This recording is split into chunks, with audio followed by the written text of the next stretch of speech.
जय सिया राम। आप सभी का मेरे चैनल में बहुत बहुत स्वागत है।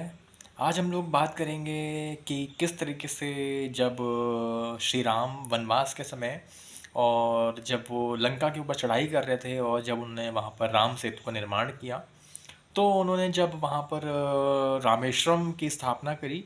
तो रामेश्वरम की स्थापना से पहले उन्होंने वहाँ पर एक आचार्य का वर्ण किया और जामवंत जी को बोला कि आप जा कर के रावण को मेरा आचार्य बनाने के लिए प्रेरित करिए। और जामवंत जी जब जाते हैं लंका में और रावण को सारा चीज़ ये सब बातें बताते हैं, निवेदन करते हैं कि श्री राम ने जो है आपको आचार्य के रूप में वर्ण किया है और आप उसका आचार्यत्व स्वीकार कीजिए। तब वहाँ पर रावण जो है सारी जब उनको पता चलता है कि राम ने मेरे को आचार्य स्वीकार किया है, तो उसकी स्थिति का विचार करते हुए भगवान राम की स्थिति का विचार करते हुए कि वो वनवासी हैं और आचार्य का यहाँ पर एक उत्तरदायित्व होता है कि अगर यजमान के पास में कोई वस्तु या कोई भी यज्ञ से संबंधित सामग्री कम है तो उसका वो प्रबंध करके आए। तो यहाँ पर जो है सारी जो सामग्री है वो यजमान के लिए रावण यहाँ पर इकट्ठा करते हैं। तो वहाँ पर वो जा कर के क्योंकि कोई भी यज्ञ जो है बिना पत्नी के, अगर आप गृहस्थ हैं तो बिना पत्नी के कोई भी यज्ञ संपन्न नहीं होता है। तो वहाँ पर जो है रावण जा कर के सीता माता से कहता है कि आप जो है जा कर के विमान में बैठ जाइए, क्योंकि राम जो है लंका विजय के लिए सेतु का निर्माण कर रहे हैं और वहाँ पर वो रामेश्वरम की स्थापना करना चाहते हैं और उन्होंने आचार्य के रूप में मेरे को वर्ण किया है।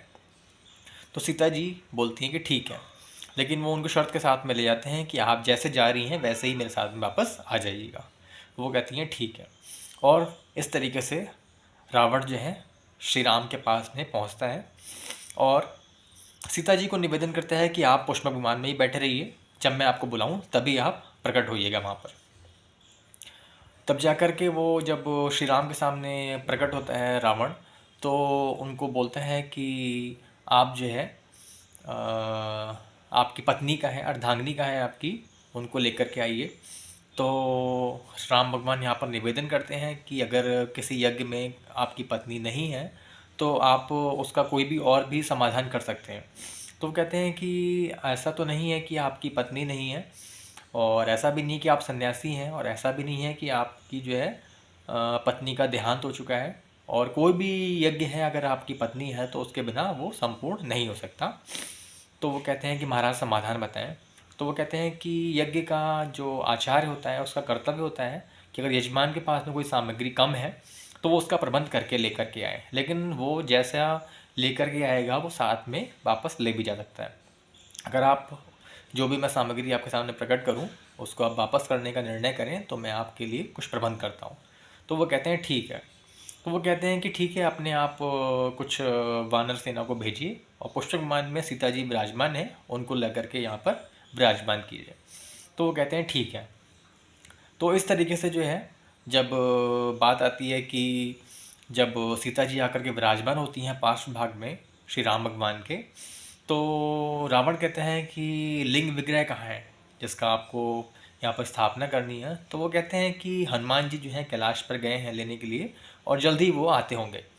तो रावण कहता है कि मुहूर्त निकला जा रहा है तो इसलिए हमें उनका इंतज़ार नहीं कर सकते, हमें यहाँ पर लिंग विग्रह बनाना पड़ेगा। तो वो सीता जी के हाथों से रेत का एक शिवलिंग निर्माण करते हैं और इस तरीके से संपूर्ण यज्ञ पूरा होता है। यज्ञ के बाद में आती है दक्षिणा की बारी, क्योंकि यज्ञ की पत्नी का नाम है दक्षिणा। तो रावण कहता है कि मेरी दक्षिणा। तो राम कहते हैं कि आप दक्षिणा मांगिए, क्या आपको दक्षिणा चाहिए। तो वो विचार करते हैं कि वनवासी हैं तो ऐसी दक्षिणा तो उनसे नहीं मांगनी चाहिए। तो वो कहते हैं ठीक है, मेरी दक्षिणा ये है कि जब आचार्य का यानी कि मेरा जो है अंतिम समय हो, मेरी मृत्यु का समय हो, तब आप जो है मेरे निकट सम्मुख उपस्थित हो, ऐसी मेरे को दक्षिणा दीजिए। भगवान कहते हैं ठीक है। तो इस तरीके से जो है भगवान और रावण जो है उनके यज्ञ को संपादित करते हैं और भगवान जो है अपनी बात को अक्षरशः जो है निभाते भी हैं, क्योंकि भगवान का स्वभाव है कि रघुकुल रीत सदा चली आई, प्राण जाई पर वचन न जाई। तो इस तरीके से यहाँ पर जो है आचार्य रावण और राम जी के बीच में जो रामेश्वरम है उसकी स्थापना संपूर्ण होती है और यहाँ पर रावण जो है उनको लंका विजय का आशीर्वाद देकर के अपनी लंका में सीता जी सहित वापस लौट जाता है। आप बताइए कैसी लगी आपको ये चर्चा।